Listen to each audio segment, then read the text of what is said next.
Olá, está no ar o programa Educação na Mídia, uma parceria entre o Instituto Federal do Sul de Minas e a Câmara Municipal de Pouso Alegre. Hoje nós vamos falar sobre a relação entre biodiversidade e a preservação do meio ambiente.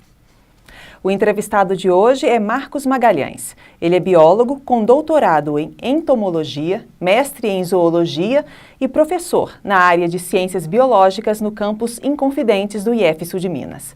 Professor, muito obrigada por sua presença aqui hoje no programa Educação na Mídia. Bom, Renata, eu que agradeço o convite, né? E ainda mais para falar de um tema que eu acho tão relevante para a sociedade brasileira, mas que infelizmente tem pouco espaço para discussão. Então, eu acho que é uma oportunidade espetacular. Segundo dados do governo federal, o Brasil é reconhecido por ter a maior biodiversidade do planeta, devido, entre outros fatores, à extensão continental de seu território, com 8,5 milhões de quilômetros quadrados, e também a variedade de biomas que existem aqui. Calcula-se que o Brasil abrigue cerca de 20% das espécies de animais e plantas do mundo. Professor, depois dessa breve contextualização, eu gostaria que você explicasse melhor como se distribuem essas espécies de fauna e flora em nosso território, destacando a nossa região aqui do sul de Minas. Pois é. Apesar desse dado, a gente estima que o número pode ser bem maior, sabe? Porque existem muitas áreas dos diferentes estados, muitos ecossistemas que não têm amostragem nenhuma, nem de invertebrado, nem de vertebrado. Vertebrado aí entende-se peixe, ave, mamífero e tal, ainda tem mais informações. Mas quando o assunto são invertebrados, insetos, aracnídeos, nossa, aí esse número pode ser ainda mais elevado. Na região amazônica, por exemplo, tem muito poucos estudos em função da dimensão. A gente tem uma concentração de estudos no Sudeste, porque a gente tem maior número de universidades, de instituições de pesquisa, pesquisadores. Mesmo assim, se a gente pensar no estado de Minas Gerais, que talvez seja a joia extra-amazônica, eu chamo de joia extra-amazônica porque talvez seja o estado, fora da região amazônica, que tenha a maior diversidade de ecossistemas. Muito mais do que qualquer outro estado, São Paulo, os estados do Sul, enfim. A gente tem ecossistemas dos mais diversos. A gente tem a área alagada, a segunda maior alagada do país é o Pantanal aqui em Minas Gerais, no norte. A gente tem campo rupestre, que ninguém nunca ouviu falar. A gente tem campo de altitude, que lembra vegetação da Patagônia. A gente tem floresta mista de araucária associada aqui no sul de Minas Gerais, tem áreas de caatinga, de mata seca, de floresta atlântica, nossa, e a lista vai. E aí, então, o estado tem uma diversidade assim incrível, né? E mesmo assim, no estado como o nosso, ainda carece de estudos em diversas regiões diferentes desses ecossistemas, né? Então, no sul de Minas Gerais, como nós estamos aqui, por exemplo, há poucas informações, quando comparado a outras áreas. E há informações sobre espécies de animais e de flora que estão em risco de extinção aqui no sul de Minas Gerais ou até já foram extintas? Então, existem esforços, né, a mastofauna de mamíferos, por exemplo, é bem conhecida. Então, existem espécies como a onça-pintada, que corre risco de desaparecer, né, que as populações são extremamente reduzidas. Para a planta também existem informações em relação à orquídea, bromélia, mas vou voltar ao nosso ponto inicial, invertebrados, que faz a maior parte da diversidade biológica, né, são invertebrados, existem poucas informações. A gente vai comentar daqui a pouquinho sobre o trabalho que a gente faz e tem espécies raras que a gente vem coletando por aqui. E qual é a consequência de haver essa extinção de uma espécie? Então, as pessoas normalmente têm uma visão muito do que serve o animal, né? A gente pensa, para que isso serve? Muitas das vezes a resposta se baseia num retorno econômico para nós. As pessoas querem ouvir isso. Entretanto, espécies que nós não utilizamos do ponto de vista econômico, elas refletem nessas espécies que nós utilizamos. Então, os serviços ambientais como polinização, com controle de pragas, e isso afeta diretamente a produção agrícola, depende desses organismos, de insetos principalmente como borboletas, marimbondos. Esses bichos são grandes polinizadores e são efetivos no controle de pragas. Só que como nós não temos essas informações, pelo menos o público na cadeia produtiva não tem acesso a essas informações, então nós consideramos que esses animais não são relevantes para nós. E são. E aí nós perdemos esses serviços, a quais nós chamamos de serviços ambientais, que afetam diretamente a produção agrícola e o bem-estar humano. E quais são as áreas que são consideradas vitais para a conservação do meio ambiente? Olha, ela se torna importante aquelas áreas que já têm alguns estudos prévios. Então, vou dar um exemplo. Aqui no sul de Minas Gerais, a maior reserva, a maior área de unidade de conservação é o Parque Estadual Serra do Papagaio, a qual nós temos alguns trabalhos já realizados lá, né, como instituto. É uma área espetacular, está no Complexo da Mantiqueira, tem floresta atlântica relacionada à floresta mista, tem campo de altitude, a gente coletou borboletas ameaçadas de extinção nessa área, espécies novas para o Brasil. Então, no sul de Minas Gerais, assim, digamos assim, uma área nobre. Mas o trabalho que a gente vai discutir aqui da APA Machado, do Rio Machado, que pega Machado e vários outros municípios, né, também vem nos mostrando algumas joias da diversidade biológica brasileira. É uma área de preservação de permanente? Proteção ambiental. Não, é assim. Existem diferentes unidades de conservação. Parques estaduais, parques nacionais, refúgio da vida silvestre. E tem uma outra categoria que é área de proteção ambiental. Agora, toda propriedade tem as suas APPs, que são as áreas de proteção permanente, como mata ciliar, topo de morro. Isso é para garantir o recurso hídrico do produtor rural, da propriedade, mas também para garantir esses serviços ambientais que eu disse. E como essas áreas elas são protegidas por lei? Então, você vai criar isso por decreto, né? Você vai desapropriar uma área e criar a instituição, transformar a área sobre a jurisdição do Estado ou da União, né?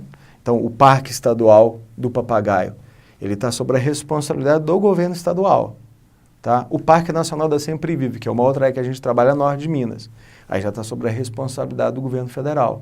Mas eu posso criar também unidades de conservação que sejam particulares, como as RPPN, Reserva Particular do Patrimônio Natural. Minas Gerais talvez seja o estado que tem mais dessas unidades. Porque imagina você que tem uma propriedade rural, tem uma área de mata lá bem grande, você tem o desejo de transformar numa unidade de conservação, você pode fazer isso. Acesse o site do IEF, o procedimento é rápido, a área continua sendo sua, só que você não pode mais desmatá-la, você não pode, por exemplo, criar gado, porque é um animal exótico, não pode plantar eucalipto. Mas se você quiser investir no ecoturismo, criar uma pousada, o governo até empresta o dinheiro para você a 0% de juros. E a área continua sendo sua. Você pode vender? Pode vender, mas vende no status de unidade de conservação. Não tem como mudar depois que foi mudar. Adquirido esse status. Exatamente. E isso vai muito do interesse do proprietário rural, né? Que tem já um viés conservacionista, compreende tudo isso que a gente está discutindo aqui, porque infelizmente a maior parte dos produtores rurais não tem acesso a essas informações. Eles olham para a mata como um obstáculo para a produção rural, e que na verdade é o contrário. É aquela mata que vai fornecer elementos para a sua estrutura agrícola, né? E como está a situação real desses lugares, quanto à ocupação, quanto a desmatamento, poluição? Essas áreas estão ameaçadas? Olha, sempre existe conflitos. Se eu vou pensar na APA do Rio Machado, né? O rio recebe esgoto in natura de todos os municípios. Então isso afeta negativamente a qualidade da água, os recursos pesqueiros, enfim. Uma outra questão é a pecuária, né? A pecuária extensiva também é um grande vilão. Isso vai mudar muito de unidade de conservação. Lá no norte de Minas, a pressão é muito grande pela extração das sempre-vivas, que é uma planta muito bonita, que tem um valor comercial elevado. E a unidade lá foi criada para conservação, porque fora da unidade praticamente se esgotou. Nos anos 70, 80, saía tonelada de sempre-viva para alimentar o mercado europeu. Só que, com a criação do parque, a ideia é desenvolver um mecanismo de sustentabilidade.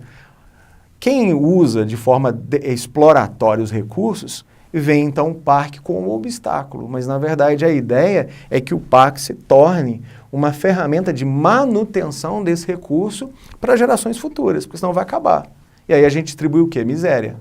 Não adianta ter uma lei se não houver a conscientização da sociedade. Sim. E muitas das vezes os interesses econômicos sobrepõem os interesses ambientais, né? Ok, professor, então a gente vai agora para um rápido intervalo e voltamos daqui a pouco. Não saia daí.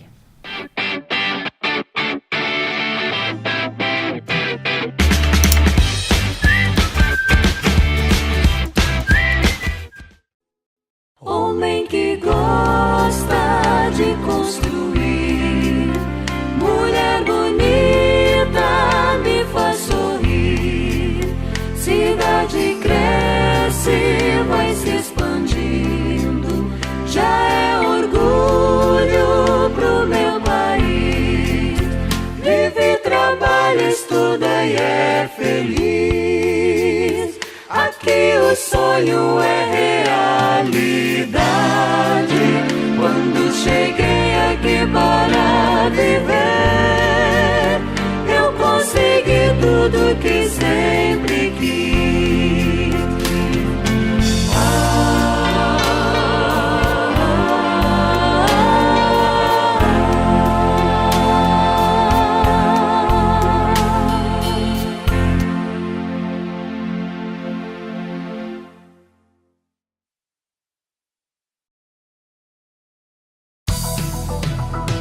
De segunda a sexta, você fica bem informado sobre o dia a dia dos vereadores, fiscalização de obras, votação de projetos de leis, reportagens especiais, utilidade pública, prestação de serviços. Jornal da Câmara com o jornalista Lucas Silveira. Edição inédita às 7 da noite. Horários alternativos, 7h30 e 11h30 da manhã e às 10h30 da noite. Jornal da Câmara com Lucas Silveira. Jornalismo de credibilidade e compromisso com a população. Estou aqui para convidar você, amigo telespectador da TV Câmara, para acompanhar de segunda a sexta, 9 horas da noite, o programa Câmara Entrevista. Também tem os horários alternativos do programa que você acompanha aí na nossa programação da TV Câmara. De segunda a sexta, Câmara Entrevista, aqui pela TV Câmara Pouso Alegre.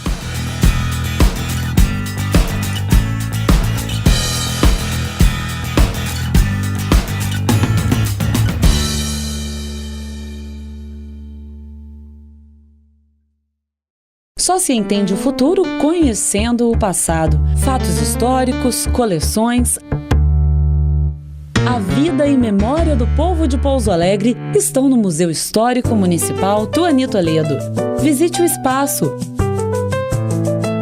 O museu fica no prédio da Câmara, Avenida São Francisco 320, no bairro Primavera. O museu funciona de segunda a quinta, do meio-dia às 6 da tarde. Na sexta-feira, das 8 da manhã às 2 da tarde. E nos sábados, das 10 da manhã às 4 da tarde.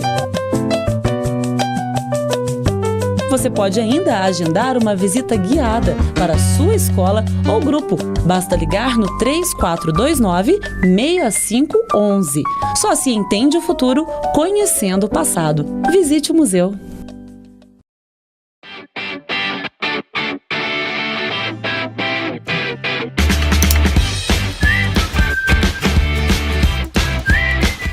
Estamos de volta com o programa Educação na Mídia, hoje falando sobre a preservação de espécies e do meio ambiente com o professor do IF Sul de Minas, Marcos Magalhães.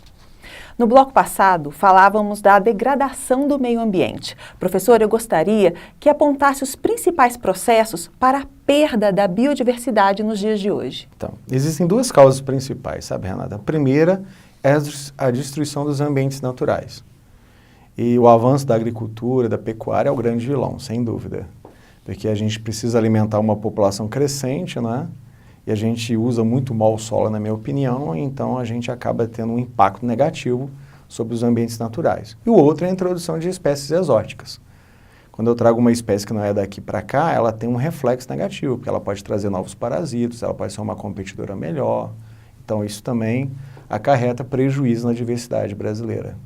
Quando a gente fala em perda da biodiversidade, primeiramente a gente pensa no desequilíbrio que é provocado com a extinção de uma espécie, mas essa não é a única preocupação, né?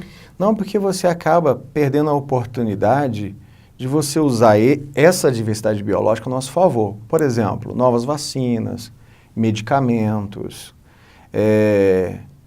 informações de como recuperar melhor os ecossistemas. Para recuperar ecossistemas, por exemplo, Brumadinho, eu preciso recuperar, eu preciso compreender melhor o funcionamento dos ecossistemas. E esses ecossistemas dependem das espécies vegetais e animais. Se nós perdemos isso, a gente também perde a oportunidade de criar nova tecnologia para acelerar o processo de recomposição dessas áreas afetadas. Então, a gente só tem a perder, né? Na verdade, a biodiversidade, na minha opinião, é a maior riqueza de um país. Porque quando você consegue estudá-la, você consegue gerar uma tecnologia absurda. E a gente percebe, inclusive, organismos internacionais vindo ao Brasil buscar essa biodiversidade. Isso é uma questão complexa, essa questão da biopirataria, não é? Vamos imaginar que quando o país foi invadido pelos europeus, porque eu não chamo de descobrimento, né? Eu chamo de invasão, o que nós levávamos para a Europa? Ao Brasil. O primeiro caso de enriquecimento dos países europeus é baseado em biopirataria, retirando matéria-prima nossa, levando para lá. Então, para planta, para medicamentos, se a gente pensar que 60% dos medicamentos hoje no mundo são à base de algum produto vegetal, né? Então a gente não tem um controle sobre isso efetivamente. Em 2000, a Organização das Nações Unidas definiu 8 objetivos a serem alcançados para promover o real desenvolvimento da humanidade. Dentre eles está o da sustentabilidade ambiental. Por que é um desafio usar a natureza de forma sustentável? Primeiro porque eu acho que as pessoas, de uma maneira geral, elas não compreendem a relevância de tudo isso. Se elas não compreendem, como a gente discutiu no bloco anterior, eu posso olhar para um fragmento de mato da minha propriedade, não considerá-lo relevante e achar que eu devo derrubá-lo, que seria a melhor alternativa. Tem mais área para plantio, por exemplo. Então, essa falta de informação nos leva a um quadro catastrófico, né? Essa é a verdade. A gente vem diminuindo os recursos hídricos, o evento de seca de 2013, 2015 foi só para a gente ficar com o alerta ligado, né? Porque se nós não mantemos floresta, nós não temos água. É floresta que garante água, floresta que garante precipitação, formação de chuva. Não é? Em tempos de seca, eu preciso garantir esses recursos. E esse recurso vem da propriedade rural de cada proprietário. Cada proprietário mantendo seu recurso florestal também mantém água. Em época de escassez, eu vou manter o recurso. Mas se eu tiver uma política da degradação desses recursos florestais, nós vamos perder isso. E há alguma comunidade, algum país que tenha conseguido êxito nessa sustentabilidade, nessa relação de sustentabilidade com a natureza? Porque esse tema, ele tem sido debatido já há alguns anos. É porque quando a gente discute a sustentabilidade, a discussão primordial deveriam ser valores ambientais e sociais. Mas, na verdade, eles são econômicos. Então, os interesses econômicos sobrepõem esses interesses, então nós praticamos uma economia de destruição em grande escala.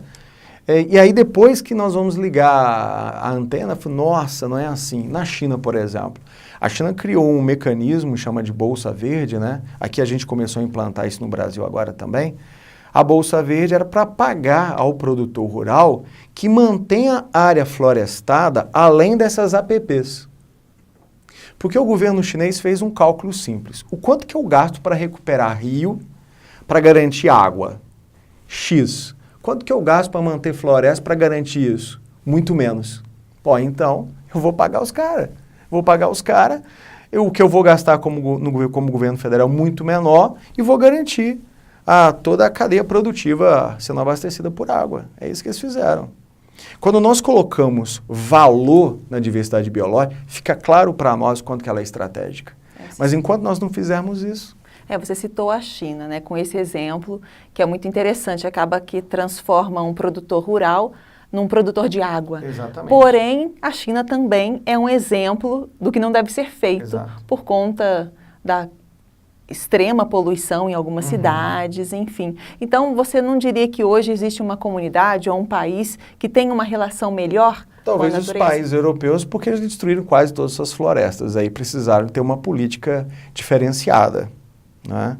Então, se você pegar países que têm alta taxa de reciclagem, energia alternativa, não tem poluição da água, porque todo o esgoto da cidade é tratado. Aí você tem vários exemplos na Europa disso, né? Vários países que são ricos, que se tornaram ricos porque explorou seus recursos naturais, quase acabaram com eles, aí tiveram que, na necessidade, fazer uma mudança. E essa mudança passou por uma política educacional, de informação à criança. É uma revolução, na verdade, né? Nós precisamos passar no Brasil por uma revolução nessa conscientização do papel de cada um de nós, enquanto conservacionista, não no sentido de apenas conservar porque o bicho é bonito, não é isso. É porque nós dependemos dessa conservação. E sobre o povo indígena, o que a gente tem a aprender com eles? Então, Eu costumo dizer que existe um mito que se criou sobre os povos indígenas. Povos indígenas, como qualquer outra civilização, pessoal, impactam os recursos naturais. As populações indígenas brasileiras eram muito pequenas, então o impacto era menor.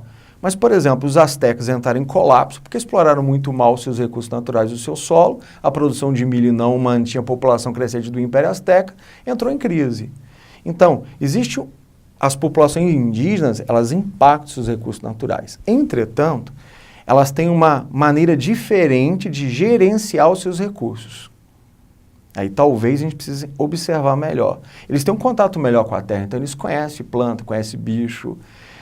Normalmente se tem uma prática de utilização desses recursos até de forma racional e a gente pode deixar mais sustentável, digamos assim. Para encerrar este bloco, então, eu gostaria que você comentasse a seguinte frase que é muito utilizada por ambientalistas. A natureza vem mandando recados, alertando sobre os abusos que vem sofrendo. O que você acha sobre essa frase? Olha, desde a Revolução Industrial a gente acentuou de fato mesmo um impacto sobre o ambiente, não é? Você chegar e dizer que não existe aquecimento global pela interferência humana é no mínimo inconsequente, na minha opinião, não é? A intervenção humana sobre o planeta vem mudando radicalmente e acelerando alguns processos naturais. A Terra sempre passou por mudanças climáticas? Sempre. Mas pela primeira vez nós temos uma espécie que está acelerando esses processos. Nós não sabemos ainda com clareza todo o impacto disso. O clima vem mudando. E o clima mudando afeta a agricultura. Afeta a produtividade do planeta, afeta a economia. E a gente já tem uma situação caótica se estabelecendo. Países que estão experimentando fome e conflito, tentando migrar para países ricos. E num clima instável, é uma perspectiva apocalíptica. Essa é a verdade. Tende a piorar. Vamos novamente para um rápido intervalo. E na volta vamos conhecer algumas iniciativas para proteger a biodiversidade no sul de Minas. A gente volta já.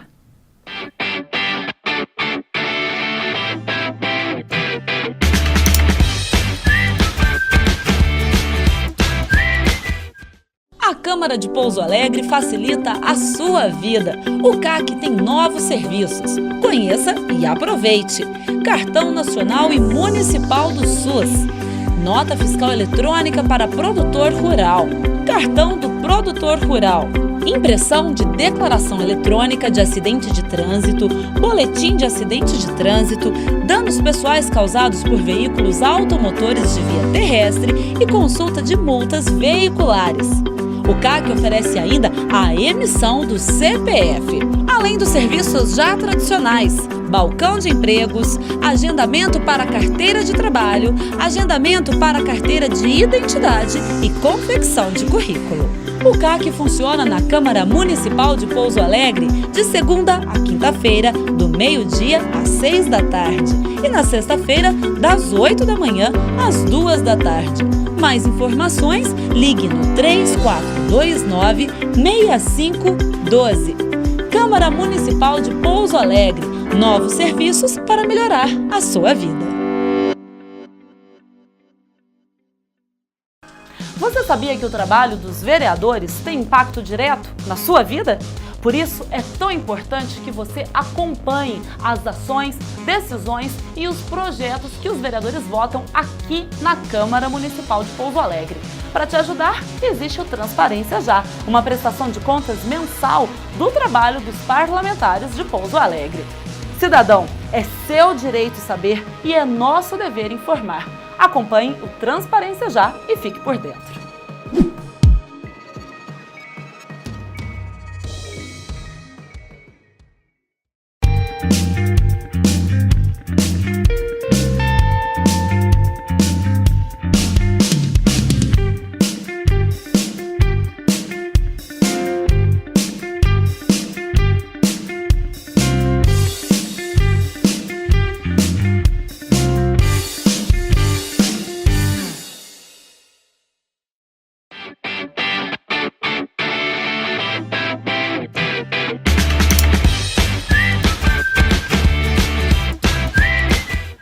Voltamos com o último bloco do programa Educação na Mídia, hoje falando sobre a biodiversidade em nossa região, com o professor Marcos Magalhães, do campus Inconfidentes do IF Sul de Minas.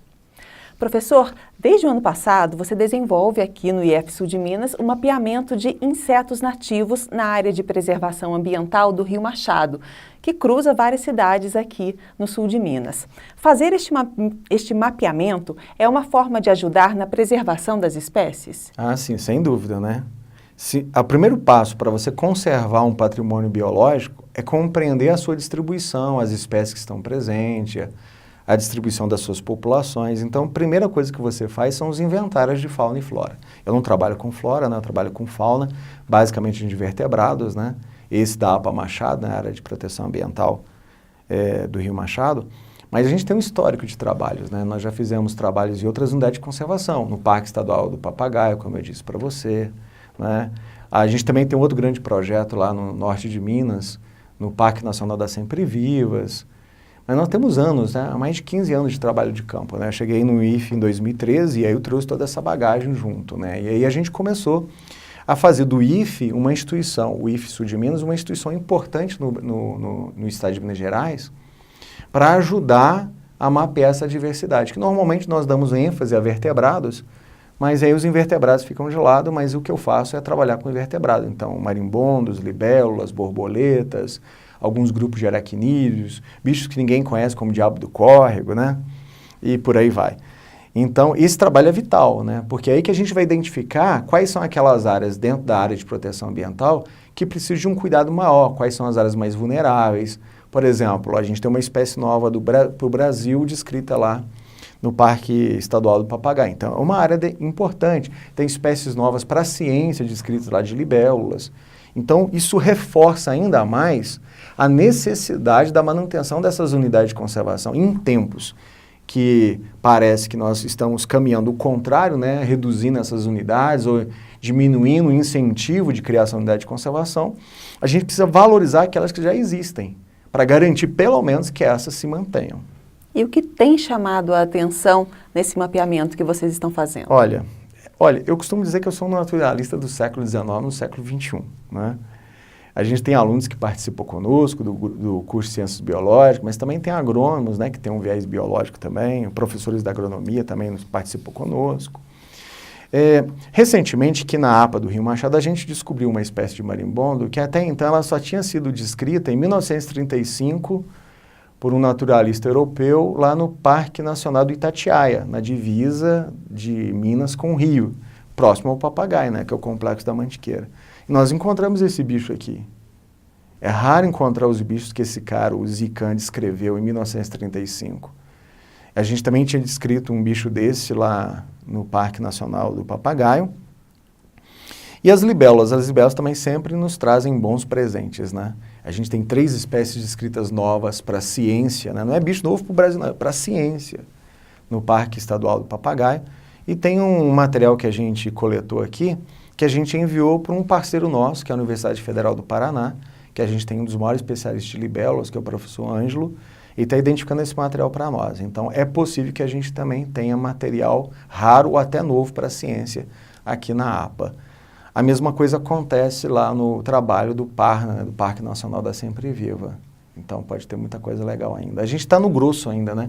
Estou no grosso porque a gente ainda está coletando material. A gente traz esse material, faz a triagem e a gente distribui para os parceiros. Então, a gente tem um parceiro no Museu Emílio Guild, lá em Belém, o professor aqui da Universidade Federal do Paraná. Havia material nosso lá no Museu Nacional do Rio, né? Que infelizmente se perdeu, mas os pesquisadores continuam trabalhando.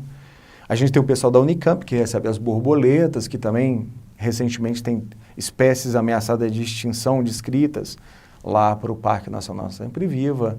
Eu acho que daqui a um tempo, quando a gente voltar na próxima conversa, já fazendo para uma chamada para uma próxima, a gente vai ter melhores notícias, porque a gente veio de um bloco meio apocalíptico, né? Mas a gente tem pessoas que se interessam por isso, que gostam de trabalhar e que se interessam pela diversidade biológica. E vocês, quando começaram esse projeto de mapeamento, tinham uma estimativa do número, do que encontrar? Olha, e como que essa estimativa está sendo trabalhada agora? Tá, então, elas estão superando aquilo que a gente imaginou, sabe? A gente cria-se uma ideia a partir dos trabalhos que já foram realizados em Minas Gerais. Um número de libélulas, 60 espécies. Mas esse número deve ser bem maior. Porque a localidade que tem a maior diversidade desses bichos é a Serra de Tiradentes, o refúgio da vida silvestre para a conservação das libélulas. Lá a gente tem 132 espécies, é a maior diversidade do mundo, não é? Aqui em Bueno Brandão a gente fez um trabalho e deu 73. Eu acho que o Parna Sempre Vivo e APA Machado pode superar esse número pelo que a gente tem observado. E esse levantamento que vocês estão fazendo, esses números que vocês estão encontrando, o que isso quer dizer? Que essa região está sendo bem preservada? A gente pode chegar a afirmar isso? Eu acho que é o contrário. É para mostrar que ainda tem alguma coisa.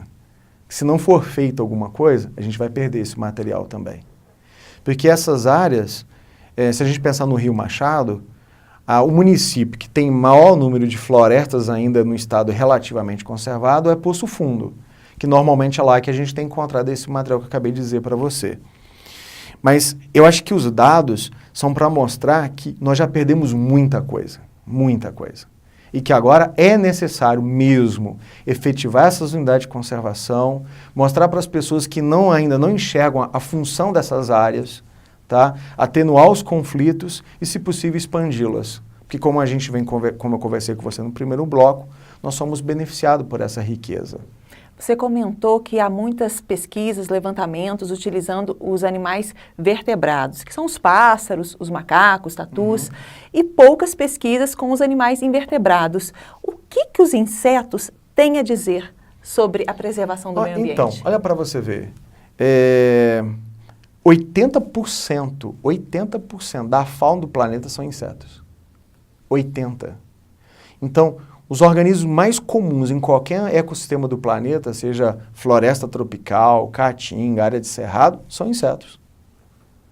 E por esse motivo, eles têm um reflexo nos ecossistemas positivo. E também é aquilo que a gente falou de serviços ambientais. Vamos pensar em abelha, por exemplo, que são grandes polinizadores. Não é? O café, vamos pensar em produção de café. Café sem abelha, a produção de café cai quase 40%. Sem o marimbondo que preda o bicho mineiro, a gente vai ter que usar o mais defensivo agrícola. Eu vou jogar o preço do café para cima, eu vou afetar a qualidade do café, porque eu vou estar usando um produto químico. E a gente, na verdade, a gente está perdendo a oportunidade de incentivar a agricultura orgânica. Agricultura sem defensivos agrícolas. Mas como é que eu vou produzir defensivo agrícola? Mantendo a área de floresta, permitir que os inimigos naturais, como os marimbondos e outros bichos que a gente trabalha, visitem essas áreas e mantenham as populações de praga baixa. E aí, com isso, eu vou usar menos defensivos agrícolas, eu vou produzir um alimento de melhor qualidade, de impacto menor sobre o ambiente, um produto orgânico com maior valor de mercado. As pessoas precisam enxergar isso, né? Talvez nós estamos conversando aqui, é uma ferramenta de auxiliar quem nos assistir.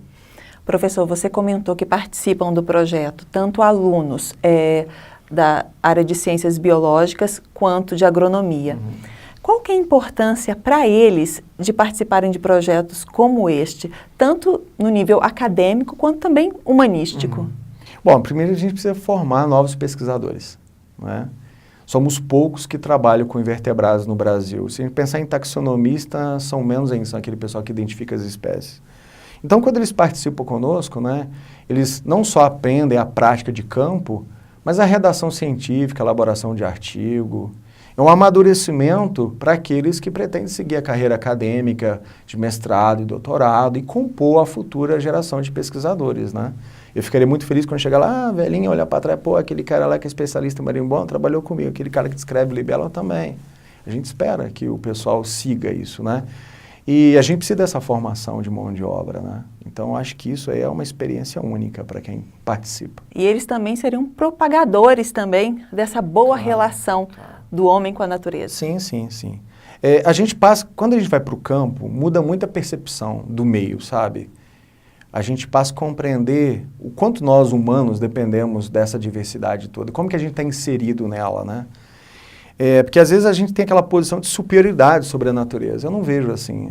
Assim como o Darwin diz lá na teoria da evolução, nós somos uma espécie como qualquer outra, fruto desse processo evolutivo, e eu acho muito bonito encararmos nós dessa forma, né? Mas é importante também destacar, Renata, a importância dos parceiros em tudo que a gente faz. Os alunos, sem o incentivo do Instituto Federal, né, seja do Campus Inconfidentes, da reitoria, os parceiros como o Instituto Estadual de Floresta, lá de Machado, que nos apoia na logística, o Instituto lá de Machado, que nos também todo o apoio de alimentação, né, o pessoal do IBAMA, que lá no norte de Minas nos auxiliam de maneira espetacular.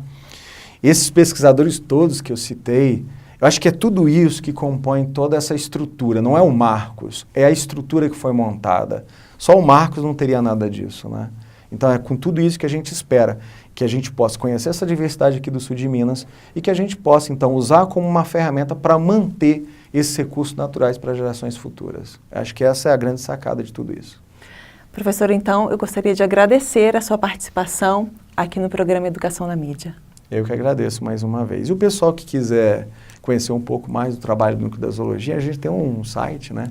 Um canal no YouTube que é para a gente divulgar a fauna B do Brasil, né? Então vai lá, se inscreva no canal, né? Estou fazendo propaganda de YouTube agora. Qual que é o nome do canal? Os Mosquitos do Apocalipse. Os Mosquitos do Apocalipse? Você pode ir lá se inscrever no canal, dar sua dica. De repente você conhece um bicho lá da sua infância que você nunca viu falar.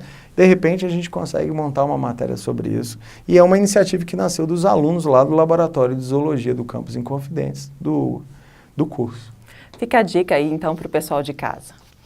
Então, que se você também quiser participar aqui do programa Educação na Mídia, mande sugestões de temas para o e-mail jornalismo@ifsudminas.edu.br. Obrigada pela audiência e até semana que vem.